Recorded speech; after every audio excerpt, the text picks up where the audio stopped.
ጦሳ ገለተ ወንድማችን እንግዲህ ኤው ስጋ ብሉ እያለን ነው። ወላይታ ጋሞ አርባ ምንጭ እንደዚህ ነው ስጋ እንግዲህ የበዓል ስጋ የሚበላው እና እንኳን አደረሳችሁ እያለን ነው። በስጋ አምሮበት የሁላችሁ ማዕዱን እንግዲህ እንደዚህ ያጋራን ነው።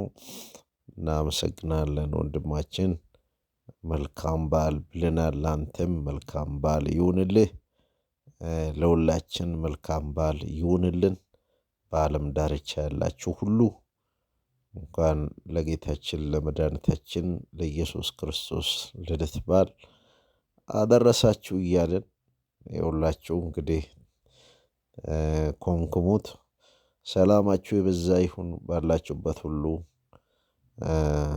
ውለዱ ክበዱ። እናመሰግናለን።